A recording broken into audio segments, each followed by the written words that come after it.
মালবাজারের একটি video viral.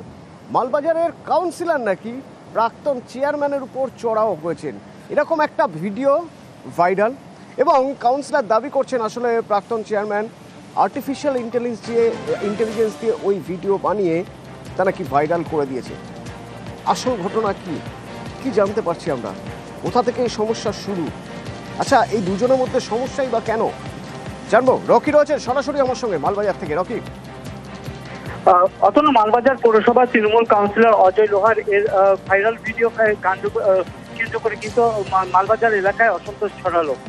জানা গেছে মঙ্গলবার মালবাজার আদর্শ বিদ্যাভবনের বিপরীতে জাতীয় সড়কের ধারে দাঁড়িয়েছিলেন প্রাক্তন চেয়ারম্যান স্বপন সাহ, তার সঙ্গে উপস্থিত ছিলেন অন্যান্য কাউন্সিলররা। সেই সময় অজয় লোহার এবং তার স্ত্রী, মা এবং তাদের সহকর্মীদের নিয়ে এসে স্বপন সাহার সঙ্গে কথা বলতে এসে তার উপরে চড়া হয় এবং তাকে মারধর করা হয় বলে অভিযোগ। এবং এর পাশাপাশি অপরদিক থেকে অজয় লোহার অভিযোগ করেছে যে আপত্তিকর একটি ভিডিও এআই এর মাধ্যমে ভাইরাল করেছে স্বপন সাহা, এবং সেই বিষয়ে তার মা এবং বউ যখন জিজ্ঞাসাবাদ করতে যান স্বপন সাহার কাছে, তখন তাদেরকে মারধর করা হয় এবং তার মা আহত হন এবং হসপিটালে ভর্তি করা হয়। এবং প্রসঙ্গত বলে রাখতে চাইবো যে অজয় লোহারের একটি আপত্তিকর ভিডিও ইতিমধ্যেই ভাইরাল হয়েছে, যেখানে দেখা যাচ্ছে একাধিক নারী সঙ্গে তিনি একটি রুমের মধ্যে রয়েছেন। এবং এই ঘটনাকে কেন্দ্র করে কিন্তু উত্তেজনা ছড়ায় গোটা এলাকায় এবং অভিযোগ রয়েছে যে স্বপন সাহা প্রাক্তন চেয়ারম্যান, তিনি এই ঘটনা ঘটেছে। দুই পক্ষের তরফ থেকে কিন্তু ইতিমধ্যেই আইনের দ্বারস্থ হয়েছে এবং অভিযুক্তদের একে অপরের বিরুদ্ধে আইনি ব্যবস্থা নিয়েছে। গোটা ঘটনায় কিন্তু তদন্ত শুরু হয়েছে, যদিও তৃণমূলের অন্যান্য যারা নেতা রয়েছেন তারা এই বিষয়ে কোনো মুখ খুলতে চাননি। তারা বলেছেন যে এটা নিছকে একটি ঘটনা, নিজেদের মধ্যে ব্যাপার, সেটা তারা মিটিয়ে নেবেন। কিন্তু এই ঘটনাকে ঘিরে কিন্তু রীতিমধ্যে রাজনৈতিক চর্চা শুরু হয়েছে গোটা এলাকায়। অতনু, ধন্যবাদ। আমার এক ভিডিও বানায় এআই মাধ্যমে একটা ভিডিও রিলিজ করা হলো, সেটা নিয়ে আমার বাড়ি পারিবারিক পুরোপুরি টেনশনেই ছিল। হঠাৎ শুনতে পাই মা আমার বউ দুজন নাকি স্বপন সাহার সাথে জিজ্ঞাসাবাদ করতে বের হচ্ছে। ওখানে গিয়ে দেখি আমার মা রাস্তার উপরে পড়ে আছে, মার আগের দাঁত ভেঙে গেছে আর মুখ থেকে রক্ত বের হচ্ছে, ঠোঁট ফেটে গেছে। এটা দেখার পর যখন আমরা প্রতিবাদ করতে যাই, আমাদের গায়ে হাত দেওয়া হয় যে আমার এখানে রক্ত হয়ে গেছে। ওখানে কৌশিক দাস আর সুরজিৎ দেবনাথ, এরা দুইজন, আর স্বপন সাহা আর তার বাপ্পা যে ড্রাইভার, তারা মিলে আমার মায়ের গায়ে আর আমার বউয়ের গায়ে হাত দেয়। যে ভিডিও ভাইরাল হয়েছে, যে বিষয়ে আমি কিছু জানি না, এটা 23 সনের ব্যাপার। যদি আমি করা হতো, আমার যে সময় খুব দিন গেছে সে সময়ই করতাম।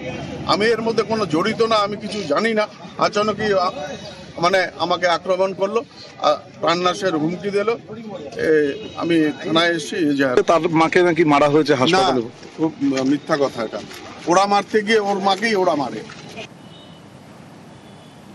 ভাঙড়ের খবর। ভাঙড়ে আইএসএফ এর হাতে আক্রান্ত তৃণমূল। আইএসএফ এর পার্টি অফিস উদ্বোধন এবং সেই উদ্বোধনের সময় তৃণমূলের সঙ্গে তৃণমূল কর্মীদের উপর হামলার অভিযোগ উঠছে। জখম হয়েছেন 3 জন তৃণমূল কর্মী, দাবি করছেন শওকত মোল্লা, কিন্তু সেই অভিযোগ আবার নওশাদ সিদ্দিকী অস্বীকার করছেন। কল্যাণ রয়েছে আমার সঙ্গে। কল্যাণ, কি হয়েছিল? একেবারেই জানিয়ে রাখি অতনুদা, এই যে মাঝেরাইট গ্রাম রয়েছে, যেখানে নওশাদ সিদ্দিকী ঘর ভাড়া নিয়েছিল বিধানসভা ভোটে জেতার পর, সেই মাঝেরাইট গ্রামের মুখে একটি দলীয় কার্যালয় উদ্বোধন ছিল আইএসএফ এর। সেই দলীয় কার্যালয় উদ্বোধনের সময় ছেলে গোয়ালিয়া গ্রাম থেকে যখন পায়ে হেঁটে আইএসএফ এর কর্মী সমর্থকরা আসছিল, সেই সময় ছেলে গোয়ালিয়া গ্রামের একটি মাচাতে তৃণমূলের দলীয় কর্মী সমর্থকরা বসেছিল। তাদেরকে বেধড়ক মারধরের অভিযোগ উঠছে আইএসএফ এর বিরুদ্ধে। যদি আইএসএফ এর পক্ষ থেকে দাবি করা হচ্ছে যে ওই মাচা থেকে তাদেরকে লক্ষ্য করে কটূক্তি করা হয়েছে, তারপরেই তাদেরকে মারধর করা হয়েছে বলে অভিযোগ। এই ঘটনার পরই খবর পাওয়ার সঙ্গে সঙ্গে উত্তর কাশীপুর থানার বিশাল পুলিশ বাহিনী তারা ঘটনাস্থলে আসে এবং পরিস্থিতি স্বাভাবিক করে। খবর পাওয়ার সঙ্গে সঙ্গে ভাঙড় বিধানসভা কমিটির সমস্ত তৃণমূল নেতৃত্ব ওই ছিলেগোয়ালিয়া গ্রামে আসে এবং তারই পাশাপাশি বহু কর্মী সমর্থক আসে। সেখানে রাতেই একটি প্রতিবাদ মিছিল করে এবং তারপর শওকত মোল্লা খবর পাওয়ার সঙ্গে সঙ্গেই তিনি সোনপুর বাজারে এসেছিলেন এবং সোনপুর বাজারে সেখানে দলীয় কর্মীদেরকে বার্তা দিয়ে যান আগামী বৃহস্পতিবার এই ঘটনা ঘটনার প্রতিবাদে বিক্ষোভ কর্মসূচি গ্রহণ করবে তৃণমূল কংগ্রেস, সেই কর্মসূচি হবে। এরই পাশাপাশি এই যে অভিযোগ উঠছে আইএসএফ এর বিরুদ্ধে, গোটা অভিযোগ কিন্তু অস্বীকার করেছে নওশাদ সিদ্দিকী। তিনি পরিষ্কার জানান যে এই ঘটনায় তৃণমূল নিজেরা ঘটিয়ে এরা শুধুমাত্র আইএসএফ কর্মীদেরকে কেস দেবে বলে এই নাটক করছে, তবে এই নাটক আর বেশি দিন তারা করতে পারবে না। যদিও তৃণমূলের পক্ষ থেকে দাবি করা হচ্ছে নওশাদ সিদ্দিকী তিনি যত ভোট এগিয়ে আসে তত ভাঙড়ে একটা অশান্তির পরিবেশ তৈরি করছে। গোটা ঘটনা ইতিমধ্যেই কিন্তু উত্তর কাশীপুর থানায় লিখিত অভিযোগ দায়ের হয়েছে, পুলিশ লিখিত অভিযোগের ভিত্তিতে তদন্ত শুরু করেছে। অতনু, ধন্যবাদ।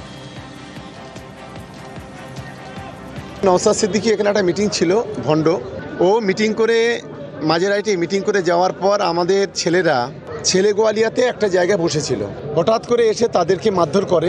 এই ধরনের সমাজবিরোধী কার্যকলাপ ওরা করছে। আসলে ভাঙড়ে পায়ের তলা থেকে জমি যত সরছে, এই আইএসএফের লোকেরা সমাজবিরোধীরা তারা পাগলা কুকুরের মতো হয়ে যাচ্ছে। পুলিশ যদি ওদের বিরুদ্ধে না ব্যবস্থা গ্রহণ করে তাহলে কিন্তু আমরা ছেড়ে কথা বলবো না, গণতান্ত্রিক পক্ষে জবাব দেবো। আমরা সুন্দরভাবে আমাদের লোকজনকে নিয়ে আমরা এসে পৌঁছালাম এই চিকের মাথায়, তারপর এখানে আসলাম। খবর পাচ্ছি আমরা যখন ফিরে যাচ্ছিল আমাদের বর্ষিয়ান মানুষ যথেষ্ট পরিচিত মুখ নজরুল বাবুর উপরে আক্রমণ করে। এবার এখানে মামলাটা আমরা হবে, আমরা ছেড়ে কথা বলবো না, ওরা নাটক করছে। এর জবাব যদি প্রশাসন যদি ঠিকঠাক ব্যবস্থা গ্রহণ না করে, আমরা বলছি গণতান্ত্রিক প্রক্রিয়ায় কিন্তু এবার জবাব দিতে আমরা আইনের মাধ্যমে শুরু করবো। কারণ আমরা পুলিশের উপরে ভরসা রাখছি, তাহলে পুলিশের উপর আর ভরসা যাবো না, ডাইরেক্ট এবার কোর্টে যাবো।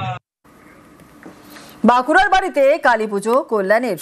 বাঁকুড়ার দোলতলায় বাড়ি শ্রীরামপুরের সাংসদের এবং পুজো শেষে আরতি কল্যাণ বন্দ্যোপাধ্যায়।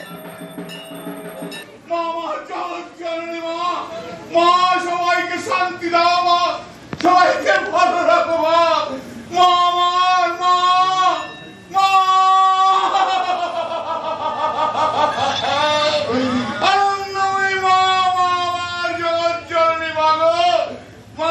আশীর্বাদ করুক মা, মমতাদিকে আশীর্বাদ করুক ভালো করে। আগামী 2026-এ মমতাদি যেন ওষুধগুলো দমন করতে পারে। অনেকগুলো ওষুধ তো ঘুরে বেড়াচ্ছে, সেই ওষুধগুলো যেন দমন হয়। মায়ের কাছে তাই চাইলাম, সবাইকার ভালো হোক, সবাই শান্তিতে যাক আর ওষুধগুলো নিধন হোক। আর পান্ডুয়ায় কালী পুজো জমজমাট, বিভিন্ন মণ্ডপ পরিদর্শনে হুগলি তৃণমূল সাংসদ রচনা বন্দ্যোপাধ্যায়। মায়ের খড়গ তো একজনের হাতেই রয়েছে, যিনি আমাদের মাননীয় মুখ্যমন্ত্রী, তার হাতেই খড়গ মানায়, আর কারোর হাতে তো খড়গ মানায় না। তো সেরকম ধরনের কথার পরিপ্রেক্ষিতে যদি কোনো মন্তব্য আসে, তখন তো মহিলারা পেছনে তারা করবেন। মা কালীর ভিন্ন রূপ, কোথাও দেবী কৃষ্ণকালী, কোথাও আবার ব্রহ্মময়। সিঙ্গুর এবং আলিপুরদুয়ারে কালী কথা।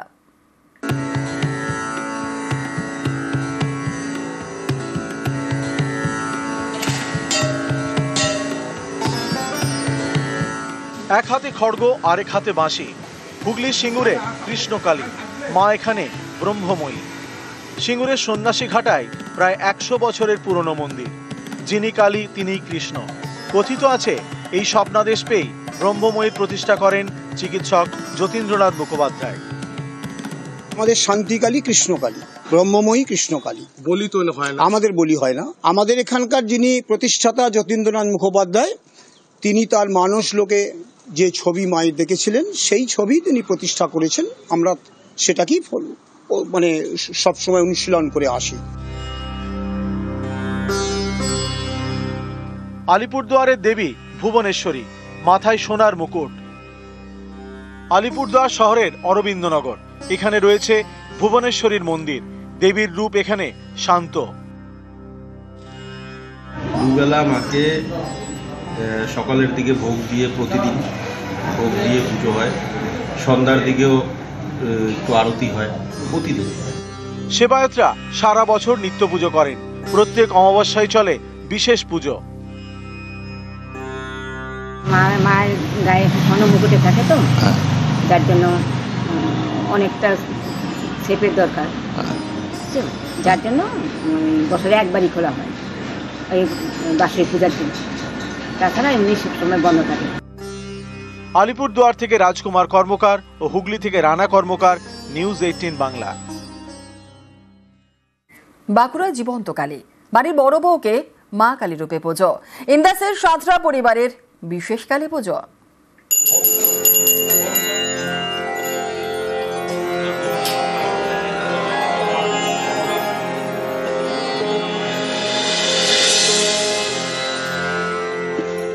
গলায় মালা, কপালে চন্দনের খোঁটা, ঠাকুর দালানের বেদিতে দাঁড়িয়ে জীবন্ত কালী। ইন্দাসের মির্জাপুরের সাঁতরা পরিবার, এই পরিবারে প্রায় 100 বছরের কালী পুজো, কিন্তু কোনো প্রতিমা নেই। মা কালী রূপে পুজো করা হয় বাড়ির বড় বউকে। 39-40 বছর ধরে দেখে আসছি, মানে আমার বাবাই হচ্ছে মেন, মানে বাবাই পূজা করে। হীরাবালা সাঁতরা, ইনি এখন সাঁতরা পরিবারের বড় বউ। 40 বছর ধরে তাকেই মা কালী রূপে পুজো করা হচ্ছে। দেবীর স্বপ্নাদেশ নিয়েই এই পূজা কিন্তু শুরু হয়। প্রতিদিনই কিন্তু এখানে নিত্য পূজা হয়ে থাকে। যখন ওই পুকুর থেকে ঘট নিয়ে আসা হয়, ঘট নিয়ে আসার জন্য বিভিন্ন পাড়ার মানুষ বা পার্শ্ববর্তী এলাকার মানুষ বা দূর দূরান্ত থেকেও মানুষ আসেন, যারা এখানে মানত করে গেছেন, তারাও কিন্তু আজকের দিনে আসেন। বাড়ির বড় বউকে জীবন্ত কালী রূপে পুজো, ভোগ নিবেদন যজ্ঞ। পুজোর পরের দিন ঘট বিসর্জন করা হয়। বাঁকুড়া থেকে দেবব্রত মণ্ডল, নিউজ 18 বাংলা।